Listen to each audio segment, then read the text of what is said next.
For folks who weren't here last time, I see a couple of familiar faces, but for the folks who weren't here last time, I want you to ask your questions as we're going along. I'd rather address stuff as you think of it, because it will be helpful for everybody else. If you're thinking something, I guarantee you somebody else in this room is as well. So please feel free to put on your video, and I'd love you to have a pen and pencil or paper and pen, pencil, paper, or something else to write on and write with, um, just so you are making some notes that are personal to yourself. I'm going to give some examples, but your own life is a better example than any theoretical one that I can come up with. So last time I titled the presentation Onward to 2021, this one's going to be Upward in 2021. And this is kind of where I left things for the folks who weren't here before.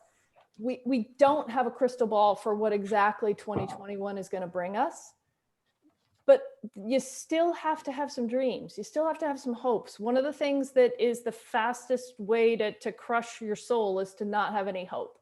So what have you been dreaming about? And if you have been dreaming, start writing a few notes about what 2021 looks like as a success.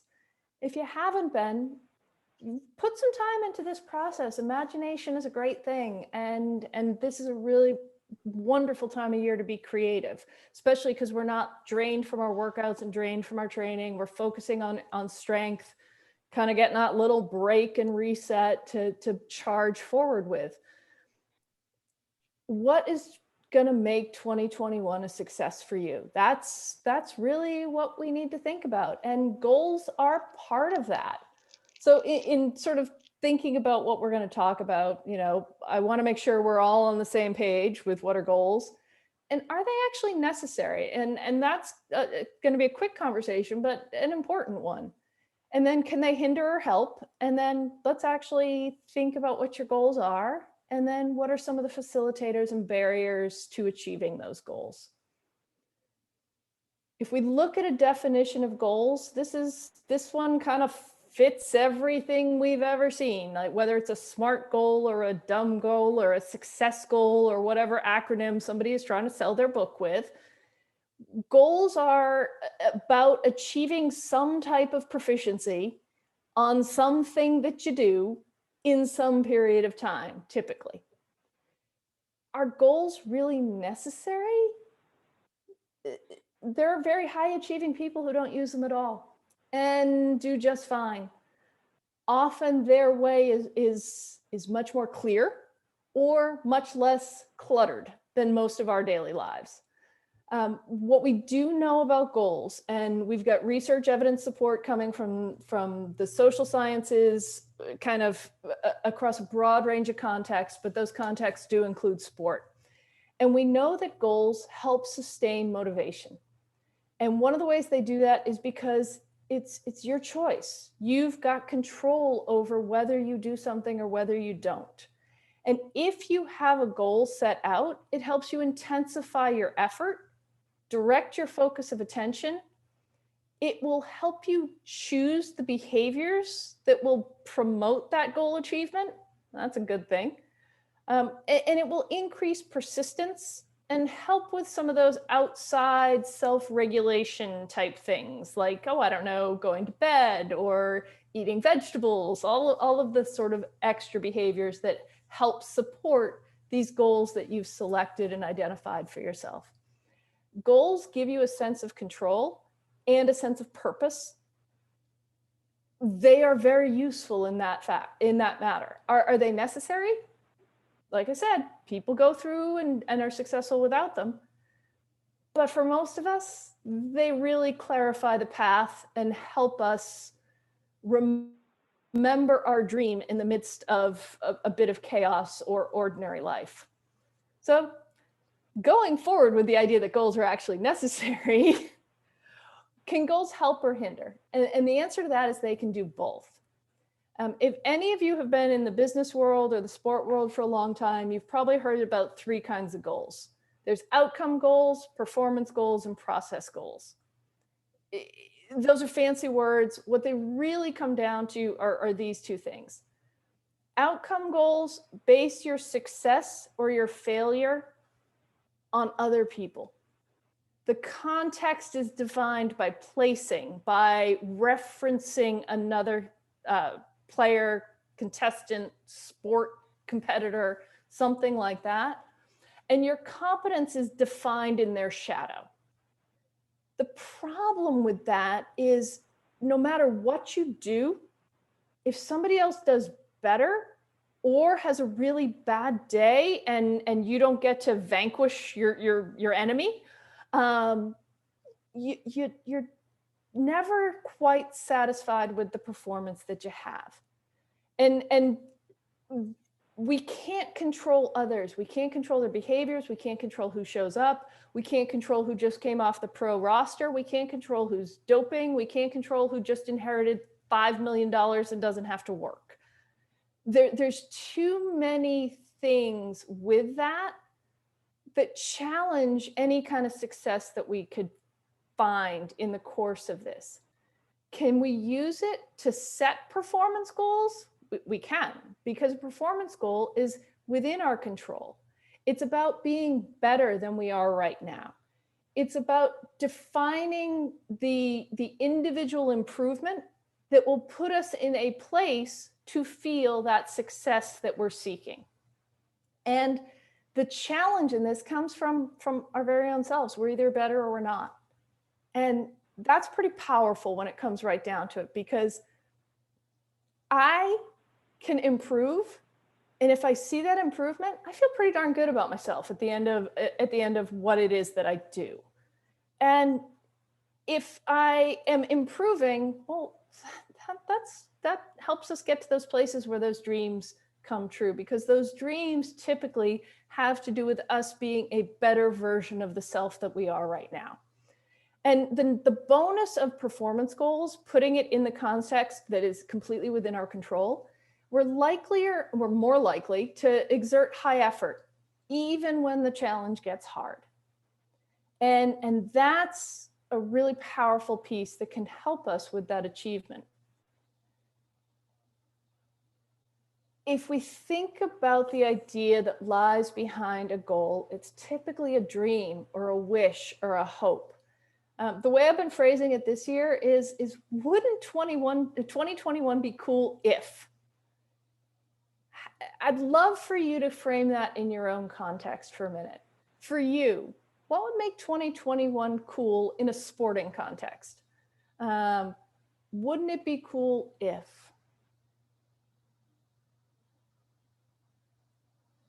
Because these are the dreams that are going to carry you. These are the things that make that vision inspiring. These are the things that you put on those, the vision board or, up on your wall, whatever that is. Wouldn't it be cool if? And from there, we can start to define what the performance is that's necessary to get to that cool. And if we think about that cool place as our desired state, well, then what are the performance parameters that put you in a position to achieve it?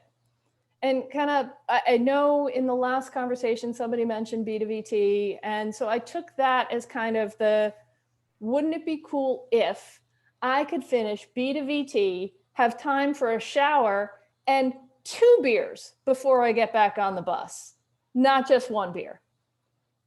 That'd be pretty cool, because usually screaming in with that sag wagon, not that far behind me. So wouldn't it be cool if I could get there and have a couple of drinks and a few more laughs and just be there longer to tell the stories of the day?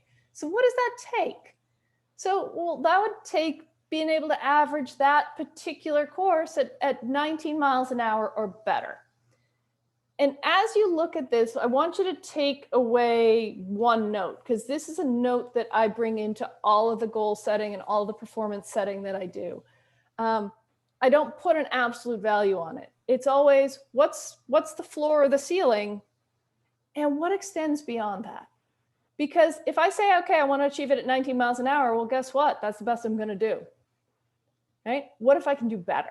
What if things come together and allow me to exceed what I thought was originally possible? Well, I want some room for that.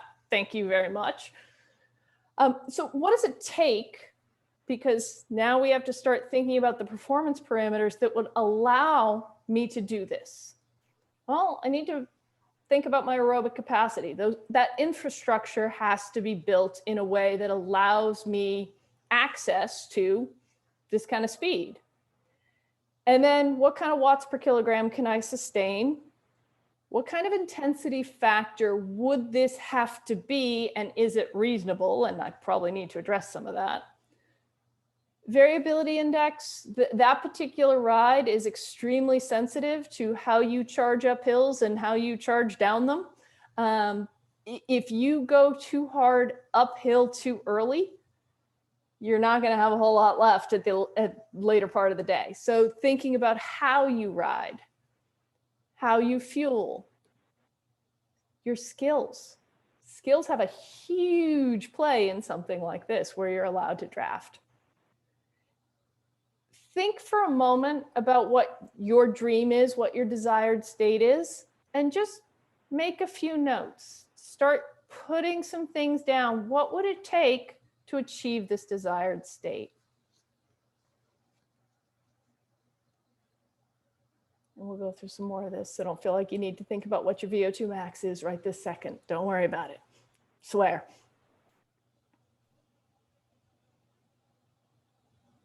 This is more about the process of what kind of goals will get you to this desired state and what the process is of using those goals. Because the next thing we need to consider is your current state. Where are you at right now? Taking a good, clear, hard look at what the realistic or what the real situation is at this particular moment, this snapshot matters. Because we can look at what needs to change. And when I say change, I could say, I could be meaning you need to increase something, or you could need to decrease something, or you could need to stop something, or you could need to start something, or you might need to modify something you already do. There's a lot of places we can look for that, what needs to change. And so often it's, I got to get rid of all the crap. Well, not exactly. There's no good and bad foods, just like there's no good and bad outcome, type situations that are helpful to us. What needs to change? Does it need to stop, start, increase, decrease, or be modified in order to fit into your life and help you travel from where you are now to where you want to be? And that's going to be a thought process. The next piece is what's the magnitude of the change that has to happen? How big a change do you need to make? For some of you, for paceline skills, might just be a little bit of a refresher or review on feathering the brakes, continuing to pedal, distancing, anticipating by looking up the road. Might just be a few modifications. For some folks, it might be a massive amount of change because you're actually afraid to sit on that wheel or afraid to ride with people that you don't know because you don't know what cues to look for. Think about what needs to change. What are the things that need a lot of change? What are the things that need a little bit of change? And then pick and choose the ones that are going to get you the biggest return in the travel from the current state to the desired state. Because there are definitely some things that will help more than not. Here are some of the things that will help. Because when we talk about goal setting, and there aren't always coaches in the room, we forget to include in our goal setting a few things that are absolutely fundamentally necessary for us to succeed. Consistency, energy availability, and a realistic reflection. What do I mean by these things? I pulled up 2 of my athletes' training weeks from, a couple weeks ago. So we use a different platform. I know you guys are on Training Peaks. We're on a different platform called Today's Plan. Same deal. You succeed in your workout, you complete it accurately, you get a green box. If you don't do it at all, or you do it so far from the realistic parameters that were set, you get a red box. It also has this nice little feature where if you're 20% off, I think it's between 20 and 30% off, you get an orange box. So if we take a look at these weeks, I can tell you an awful lot about the progress that I'm going to see 3 weeks from these dates based on what I see here. If you show up and work at the intensity prescribed, number one, you're gaining the benefits of the coach who has laid out a program that is targeting your physiological changes necessary to get you to your goals. Step 1, show up. Step 2, show up and this is with love, and I say this with all of the humor that is possible, do what you're told. And again, I say it with love, but how many times have you gone out for an endurance zone 2 or lower ride, but you went out with the group and there were reindeer games, and suddenly you're charging up hills or doing a town line sprint or some other shenanigans? That impacts your energy availability. It doesn't just impact the training on that day, it impacts what follows. And with energy availability, I encompass a few things under that umbrella. Number one, do you have the level of energy to do what is set up to do? And that can come from what was your previous training? How did you act and behave following that previous training? Did you grab your protein shake? Did you maybe get your feet up a little bit? Or did you charge into the next thing? Has an impact. Susan, can you go back to your Absolutely. The other screen that you were working with? That one? Yeah, thank you. Absolutely. So when I'm in that sort of middle box, that energy availability box, it's not just about the energy you output in a training session. It's also about things like sleep. If you don't sleep, if you don't pay attention to your sleep, you will never get the full benefits of the work that you do. And I realize I sound like a coach and I probably sound like a mother, and I'm okay with that, because what we forget about sleep is that's when the adaptations that we're seeking actually occur. So if we don't sleep, or we don't set aside a quality block where it's bracketed out by calming behaviors beforehand and a restful site to do it in, we limit the adaptations we can get. We also carry fatigue, residual fatigue, into the next day if we don't get enough sleep. Oh, I only need 5 hours. No, you don't. Not if you're training for something. Not if you're training for anything. You need enough sleep to rejuvenate from what you did, to adapt during the sleep, to have enough rest to be ready to go again the next day or the next few days. So sleep, training intensity at an appropriate level. And then the other piece is food and hydration. And those are places where, as adult athletes, we maybe aren't as on point as somebody who lives at the Olympic Training Center, because it's easy in the afternoon to grab a cup of coffee, which is going to impact your sleep at night. It's also easy in the afternoon when you're having that lull to grab a handful of something sugary. And that isn't necessarily a bad thing, as long as it's contributing to the energy that you need to do what it is that you're dreaming about. It's when it starts to inhibit it, or on the other side, where you're not grabbing the freaking handful of candy because you're trying to watch your weight and this and that, when you actually need that energy and need those calories. Underfueling is just as detrimental to performance as carrying those extra kilograms, whatever. Work with what you have and work to make sure you fuel the work that you need to do across the board. And that includes your daily life, your training life, your adaptations. All those pieces need to be addressed. And if you don't have the energy, you're not going to be able to continue forward to move from this current state to this desired state. I really encourage you to make some type of target around that, because if you're eating perfectly and hydrating perfectly and sleeping perfectly, I want to know you, because I haven't met you ever in the adult world. So think that through and where you can sort of get some benefits in your path. This last one, a realistic reflection. After every training session, you're thinking something about what it is that you've done.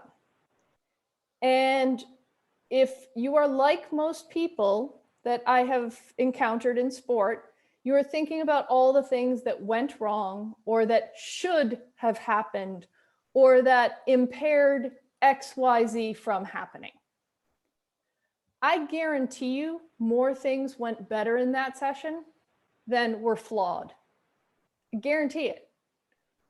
And unless you begin to acknowledge those, you are going to have an incredibly dark view that is progress limited. And that in itself will be motivation limiting. So if we think about a realistic reflection has to include the positive things as well. Otherwise, you lose sight of the progress. And there's many ways to do that. I'll sort of share my simplest one. My simplest one, what I ask my athletes to do is good, better, how. In those post-reflection comments, what went well, what could have gone better, that's in my control, and how am I going to change it next time? That's a process and progress-oriented reflection. And it focuses on the positive first, which goes to fuel our competence. And that fuels our motivation. Because if we're getting better at something, we're going to keep persisting. If we're not getting better at it, or we don't see it, or everything just sucks, that's not real fun if every day you head out and it's awful. So making sure that your realistic reflections include the things that went well is going to be critical for this idea of striving towards this goal. Questions here, because that's a lot talking out of me and not a lot of talking yet out of you all. So any questions or thoughts so far? I realize this is not sort of the same goal setting process you might see in a business setting, but actually all these things apply. Can you hear me? I can, yes. Okay. One of the things that I think I found to be very helpful is not to focus on end results as goals, because that really ends up being a focus on an aspiration or a dream. But if you focus on the process itself and you look for your success in that process, the results pretty well take care of themselves if you really maintain that focus. And it's much easier to be positive about that process and the day-to-day small incremental goals, as you've described, than it is to stay positive on a goal that is in the far distant future and really is the end result that you're shooting at. I find it much better for continuity of effort and consistency to stay away from thinking about that end result and really be very day-to-day process oriented. If you focus on the process, the product takes care of itself. I don't know, there was a coach out of Texas that was just a football coach. College football, was getting vilified because his team lost and sitting in the press conference. And he basically said what you just said. He's like, What are we going to do tomorrow? Well, let me tell you what we're going to do tomorrow. The men are going to go out and they're going to have breakfast. They're going to have a good breakfast. They're going to eat their calories. Then they're going to go to class. They're going to sit in the front row. They're going to take notes. They're going to pay attention. They're going to ask questions. Then they're going to go to lunch. And he just laid that same idea out, that when you work the process, that end product takes care of itself. What I will say is the dream has to have a piece of it, though, because if you're so process daily focused, sometimes you forget that inspiration. And there's something really cool about that too. So having a little bit of both, and what you're going to find, each individual who's on this call, is some of you are much more about the dream, and some of you, like I think it was William that I saw the name there, Bill. Bill. Thank you. Like Bill are really enamored of working the process, and they're both right. They're both right, as long as we pull a little bit from each in order to keep a whole picture working for us in a way that works for us, because that's the key to goal success and goal striving and goal persistence. Is it's about us stepping ourselves forward, stepping ourselves out of where we are now. And that to me is the best and biggest part of sport, is we're aspiring to something and not just accepting that where we're at is where we'll be. And that I love about what it is we all do. Kind of moving from here, I want you to start to consider timelines as part of this as well. So working the process gets you there, but some people need to change a lot more for some things than others. And the magnitude of that change is going to dictate how long it takes to change or evolve up that ladder or forward from where you're at right now. Certain things, and I'll go to that next word there, remodeling, the adaptations that have to take place within our body take time. If we want to change our aerobic capacity, that means we have to build new capillaries or new blood vessels at the muscles that are working. We need to build new energy manufacturing sites in the form of mitochondria out in those cells. We need to get those mitochondria more functional, get them more efficient. These things take time. The half-life of mitochondria is about 6 weeks, between 4 and 6 weeks for depending on what you read. So that means you can only inch your aerobic capacity forward every 4 to 6 weeks. And what you do within that time impacts how much you evolve it. So sort of kicking the can down the road doesn't really work for this. You have to be persistent on that phase. And also knowing that it might take 6 weeks to even see the smallest change, well, that makes me a lot more patient with the 6 weeks, as opposed to starting and having done something for 2 weeks and expecting a change. If I have a realistic perception of the timeline, it's a lot easier to persist in the face of a bit slower progress than I might hope for, if that makes sense. And then the last phrase I have here is one that might be a little different from other goal setting that you've worked with. Often in goal setting, they talk about short-term goals and setting short-term goals. And I think Bill kind of has experience setting those and resetting them in his world. For many of us, what the research has shown, particularly for adult athletes who are in this recreational category where we're not professional, the short-term goal can actually be stifling. Because what happens is each little increment of achieving a short-term goal is different. And the thrill of achieving the first one is much higher than the thrill of achieving the next one. And that those vagaries in that reward system can impact some people in their striving for their goal, impact them in their persistence. So I personally started recommending, started using, started, showing the idea of a progress bar. So if you think about when you're doing an online lesson or watching a video on YouTube, anything like that, as it goes along the bottom, it shows you how much you've accomplished and how much you still have left. And that can be really powerful and effective. I'm in the wrong place here. So I apparently jumped that forward, but I'll jump to there. If we think about where we want to go over the duration of how long we're traveling for, and this for me actually goes out through August. This is set up or framed in the lens of the example, but for, if somebody is working towards something that is going to occur at the end of the summer, then we put that out there and we revisit it every month.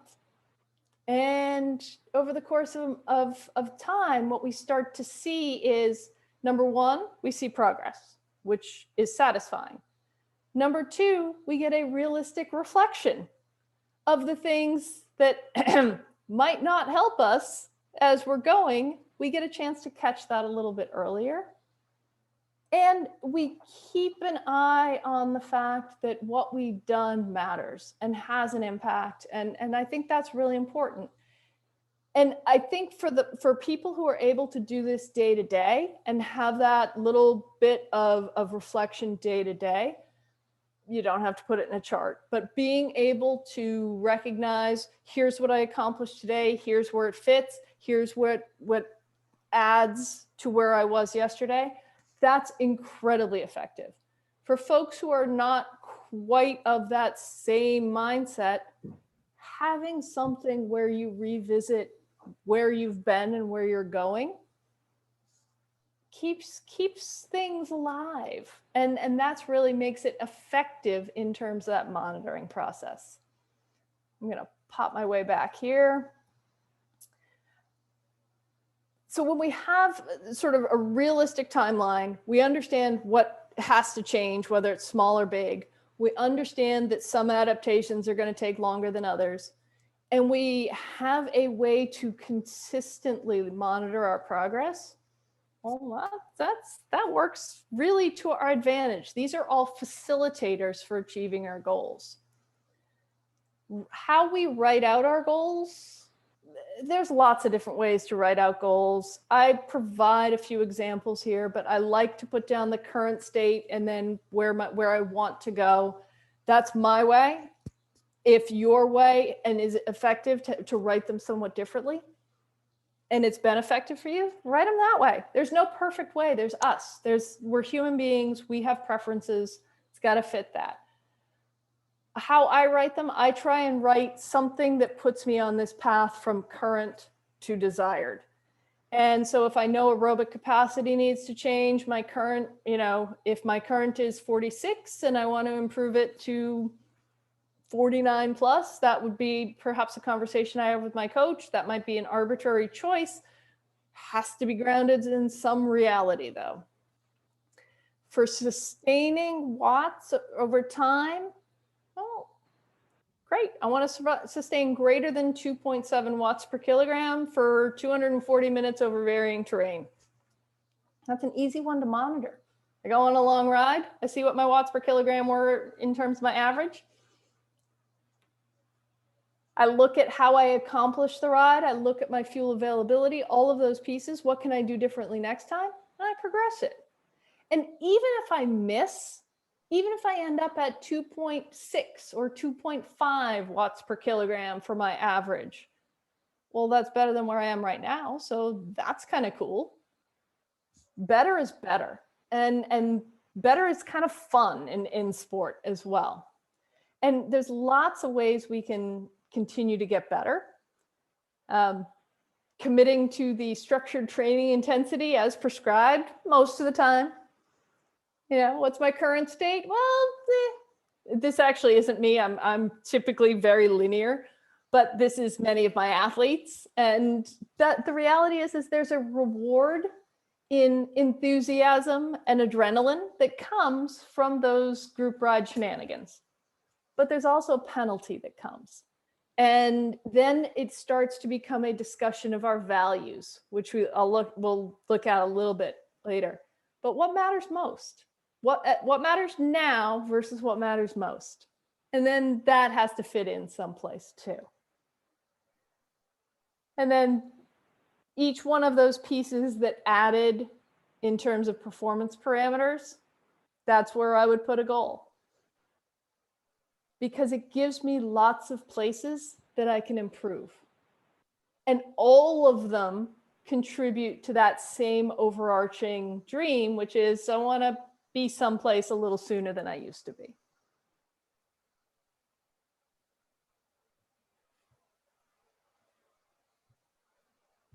So many of those things that we just talked about were facilitators. You're also going to face threats and barriers. And I kind of picked 3 pictures to represent them. But you're going to have some things that knock you off your game. You're going to have, and actually, Bill, you teed me up for this perfectly. You're going to, the further away in time you are from a goal, the motivation shifts a bit. When you first choose it or first dream it, motivation's very high. And then when you're about halfway there, you kind of just only see that there's still so much to do and blah, blah, blah. And then as you get closer again, your enthusiasm goes up again. Look at that in a sec. And then I chose the squirrel because mostly in my head, it was the movie Up. Squirrel, squirrel. There's going to be things that distract you. And we'll talk about those too. So if I look at this first one, stuff's going to come up. Life happens. Somebody's gonna have a wedding. Hopefully, fingers crossed. Somebody's going to give you a project. Somebody's going to surprise you with some type of news. Somebody's going to invite you someplace that you can actually go. There's going to be things that interrupt your day-to-day steady routine. It's going to happen. But if you have an if-then plan, then you know what you're going to do. Hey, you know what? If I get an invitation to go someplace for the weekend, then I'm going to switch my long ride to really early Friday morning and get done what I can and then go enjoy my weekend because I haven't had a lot of weekends and we don't get to go places. So just sort of thinking things through in terms of planning. If this, then that. If work gets busy, then I will, what? Shift my workouts to morning. Choose to start everything even if I can't finish it. Prioritize certain types of sessions. The planning process for preventing that step back where you miss a day and then you miss 2 days and then you're frustrated so you miss 6 days and then you're out of shape so it stinks so you miss a few more days, you're making it worse. Have an if then plan. So if I commit to doing my workouts at 90% success rate level or accuracy rate, consistency rate, well then if I slide below that, well, what am I going to do then? Well, then I'm going to revisit my schedule, consider my sleep, and think about where I can plan that session or execute that session in a way that it gets done. That isn't always going to work because there are things in life that take priority over sport. Without question, and should. And that's the point at which you have a revisit and a revise plan. It's okay to revise your goals. Somehow in this world, we got this idea that hard work is enough and that mindless focus on reaching a goal is more important than many other things in our world. Well, guess what? It's not. Life is more important. There are things in life that are more important than this. And it's frequently an important thing to reflect on, that sometimes you need to revisit what it is you planned at the end of 2020 in the context of wherever you're at in 2021.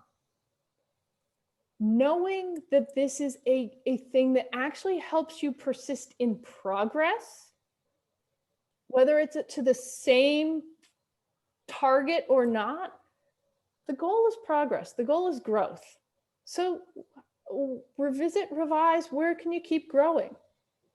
Having these two things in your toolbox for when you inevitably get thrown off your track makes it really helpful to continue the most important thing here, which is to move from where you're at now to someplace different, to someplace aspirational. And that means often frequent revisions.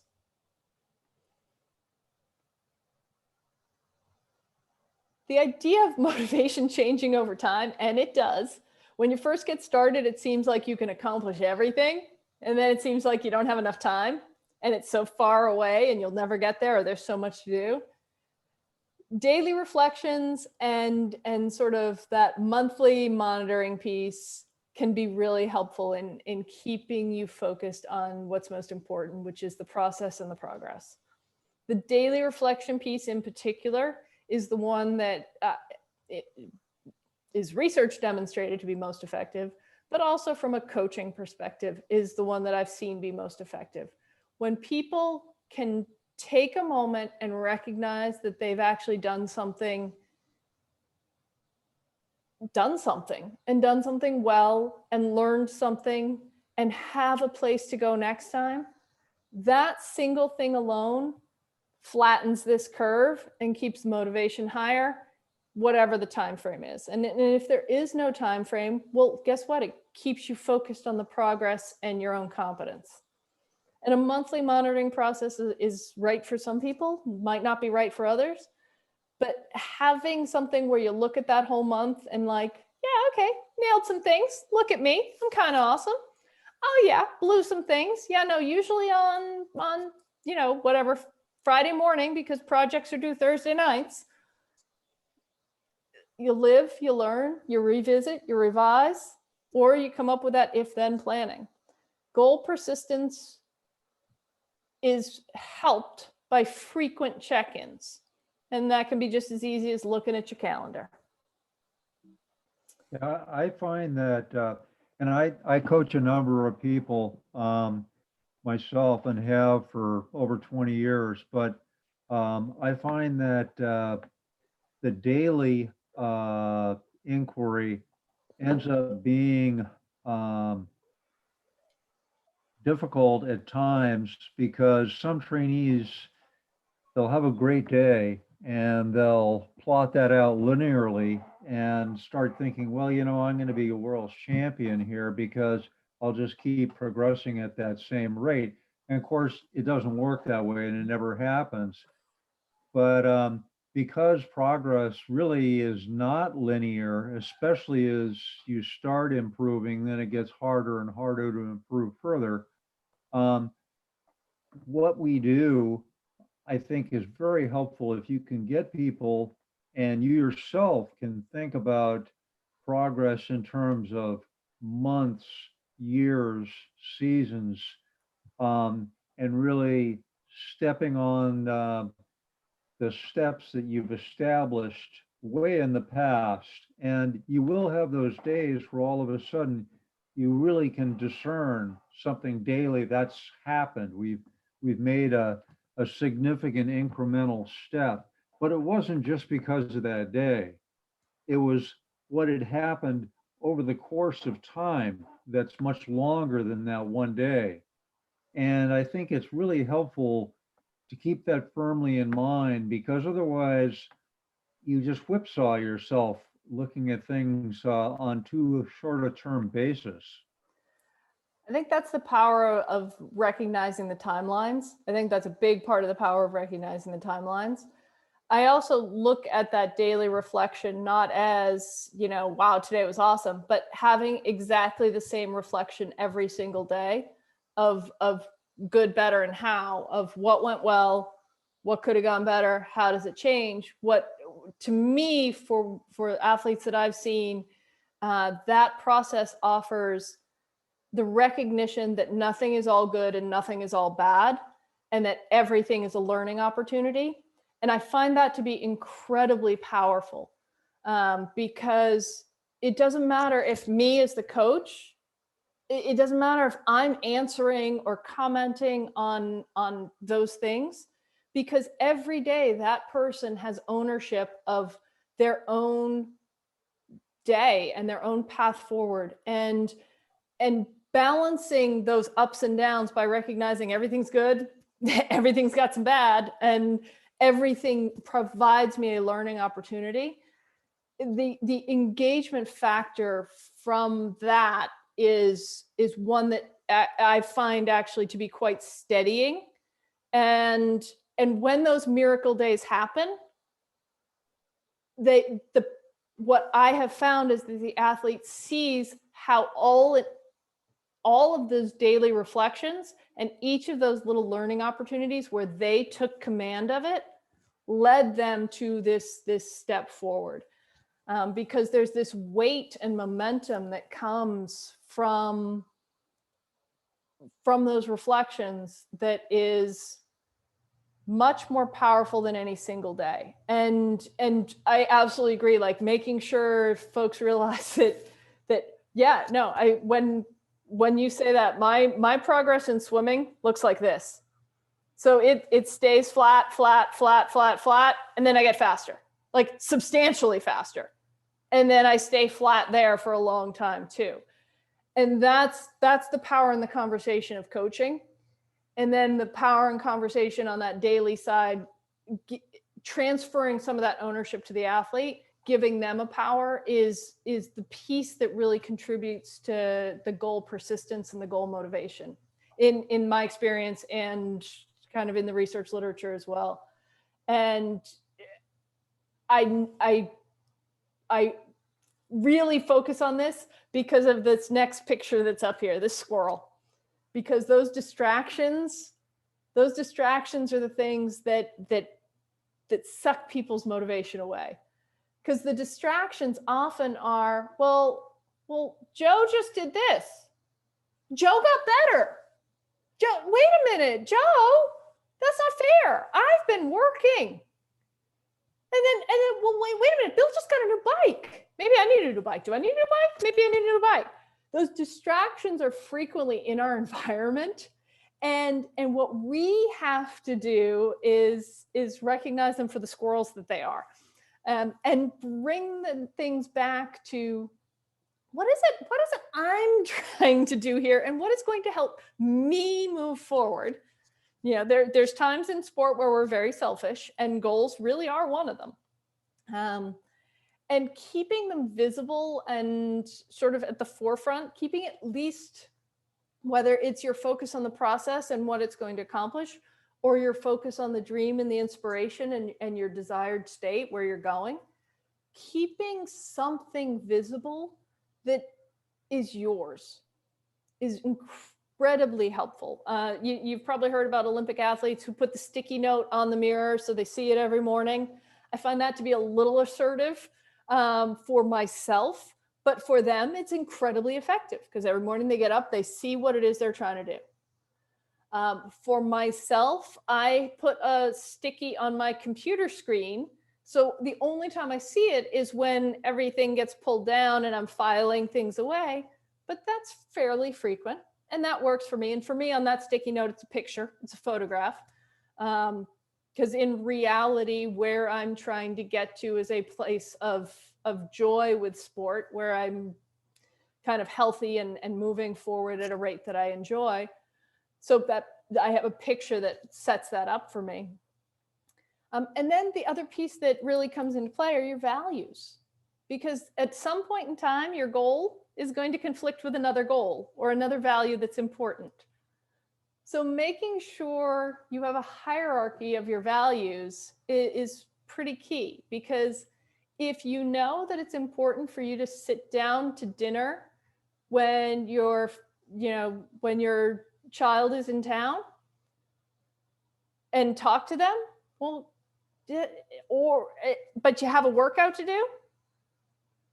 That's a value conflict, except for the fact that you know which one is most important to you and you make the choice accordingly.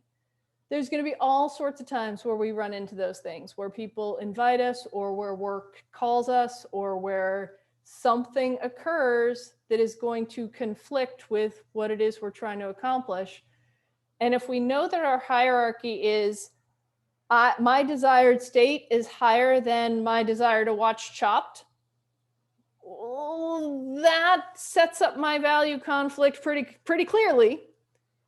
And then if it comes to things like family, work, other important things in our real world lives, understanding where things fit, like if it's an ongoing project, another 45 minutes is probably not going to change the trajectory of that project. Okay? If it's a critical deadline that is an emergency not created by you, but is going to impact your business, well, guess what? 45 minutes might actually make an impact on that. So understanding now what is important and where things prioritize helps you when those conflicts come up, and that helps with the persistence. I think for me, the hardest one personally, not so much in this year, but in other years, has been when friends invite for dinner on like a weeknight. I typically don't go out on weeknights. I'm pretty much a homebody. I really like, this is pretty much my bedtime, frankly. But I want to see friends, and I make a value choice now that I did not used to make then, which I've already thought about it. If someone invites me out to dinner and I can go and it's safe, I'm going to go see my friends. and if it sacrifices my progress by one night, guess what? I'm going to live with that, because that is a choice that I have come to recognize after this year, that we actually don't know what it brings. And for me, that has become something that's a really important value. That said, it's also been really easy to stay at home and train. So we'll see if that shifts once we are in a place that is somewhat back in the day normal, quote unquote. But if we think about this, we've got things that are going to facilitate our forward progress. And those are having a thought process of where we want to go and a series of behaviors that will help us get there, a recognition of where we're at right now, and an understanding of what changes need to be made and to what magnitude or degree they need to occur, understanding a realistic timeline, having facilitators for our own motivation in place in a way that we can monitor our progress, our achievements, our learning in the context of ourselves without the framework or reference for others. And then being prepared for the inevitable times we get thrown off the horse or lose sight of where it is we're going or get distracted by the squirrels. That's how we wrap a set of goals onto an established piece of paper or screen that are going to work for us, as opposed to being like clubs on us or weights on us. And the sort of last piece that I'd say is these are your goals. These are yours. You're the one in charge of them. So you put them in Training Peaks, you share them, you say, how do I accomplish this? That's the piece.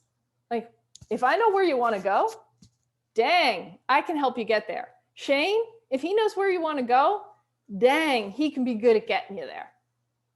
But you have to want to go there. You have to have chosen that path, and those pieces of consistency and energy availability, and then the sort of monitoring accountability for yourself, as well as monitoring sort of that competence piece. Those are the things that really help us persist in our pursuit. That's what I got. Well done. Questions? Bravo. I would agree with everything you said 100%. I really liked the well, I liked a bunch of stuff, but the energy availability piece you had spoken about, I thought was really good, where I think people think of energy as more of a nutritional deficit, but this year especially, it's way more of a mental deficit. A great example I can think of is the week of the election, which was what, a month ago or so now? I Yeah. can't remember. I mean, that week was a dumpster fire for so many athletes because they were so preoccupied with the election, which is obviously okay. But mentally, they were so distraught, had no energy to do the workouts. And then that week was kind of a wash for a lot of people. So I thought that was really, really good. And then you hit on this many, many times, but the value of daily monitoring or post activity comments is what we use with Training Peaks. So literally every email I send ends with send me post activity comments, get a meeting with me, whatever it is, because I think that's super, super important for everybody. It's just to communicate with the coach, not for my sake, but also more for the athlete's sake too, because it does give you that daily, intake monitoring, etc. And that's also where I have yoga videos on the website now. I have meditation on the website now for all those same things too. So ideally, you can get the whole holistic package in place. So I thought that was really, really, really great. And yeah, thank you. Sorry, Susan, this is Neil Kay. I was hoping you could maybe talk to about age and goals. When I used to set goals as a younger athlete, it was always like faster, harder, longer. And as I get older, every year is just a matter of, trying to maintain where I was the previous year, but I feel that slipping. And so I was wondering what advice you can give to older athletes about setting goals that aren't necessarily about faster, longer, harder. I think there's a lot of places that are available. I think number one is we don't actually know what the real rate of decay is for older athletes. So holding ground is a great place to start. But I would also say looking at other things that give vitality to your world. So, if we think about only on bike stuff, you're probably really proficient on the bike. It's going to be number one, really hard to lose your skills because you're so proficient. But where you can look then is where else can you improve in terms of overall vitality? So that starts to open up the door to, well, you know what? Maybe strength room starts to become a higher priority than another endurance ride. Or maybe mentoring becomes a goal where you get to teach others in order to really share your wisdom that you've gained, but also because teaching things to others forces you to actually improve your own skills as well. So that's another place that I would look. I would also look at kind of those benchmarks and challenges that you didn't think you'd be doing when you started riding the bike. Like for me personally, like when I started riding bikes, it was faster, harder, longer. And what I'm looking at now is, well, you know what? I really want to be able to ride up to my friend's house in Maine. And I want to be able to get there and eat chips and drink margaritas. I'll be honest. So what does it take for me to be able to have this particular adventure? I change my adventure focus. And that's what I think I would take a look at is what would be an adventure? What would be novel? And then also what would solidify or improve or refine some of the things that have become habitual. And I would look at those things in terms of what can I do off the bike in terms of strength, which is going to bring vitality to your whole life, or sharing that wisdom and becoming better at your own skills through teaching them. Even if you're just teaching them or reteaching them to yourself, that works as well. Is that helpful? Thank you. That was amazing. Thank you. Very grounding. I think too, Lena, who's actually on the call now, Lena's probably been the most diverse athlete I've worked with, where she started off doing like group rides, and now she's banging out like 200+ mile rides and doing gravel grinding, and she's doing literally everything. but she's also kind of changed things up based on where her motivations lie. So she's been really good at kind of realizing that maybe she doesn't want to pursue down this path anymore. And then she'll have for her, basically a complete 180 to something totally different, which is great because then it remotivates her to, put the work in, do the time, and it keeps herself motivated. So I think she's got a really interesting story. But something too, Neil, is, I mean, harder, faster, stronger is great, but it also could be simply just, maybe doing mountain biking one season and then doing grand fondos or doing gravel grinding or something completely opposite of what you're doing currently. That's helped a lot of athletes too, I think, in the past. The other one that just occurred to me too is I get to work with juniors in draft legal triathlon, which is very much like crit riding, and actually pulling out a set of cones and doing things like figure eights or serpentines, S's, corners. Those things are things that we only get better at with practice, and we generally are good enough at that we don't have to practice. But dang, do they make you better on the bike. I come out of those camps and I'm like just so solid in those skills. And it's only because I'm forced to practice them. And I think throwing in a skill workout or a skill session, sessioning a corner, sessioning, a particularly challenging hill, going up and down it, trying to figure out how to exert your energy in the most effective way. Those are some of the things that professionals do that we don't think about because we generally didn't have the time. This is a great time to do it. No doubt. Excuse me. All right, cool. So we're over time. So thank you for your time. And it's also 9 o'clock Eastern, so I'm sure everybody's tired. So thank you everybody for joining. This will be on the website probably tomorrow if you guys want to rewatch it. And we'll have Susan. Susan actually alluded to it a little bit. We'll have Susan back in a couple months when everybody's kind of in their base phase proper and potentially getting onto that decline slope that she had mentioned earlier. So she'll be back at that point to kind of go over some tips and tricks to keep that line this and not doing that. But until then, have a great night. Susan, thank you so much as always. Thank you. Thank you, everybody. Thank you. All right, happy Thanksgiving if you guys are in the US. Bye-bye. Good night, everybody.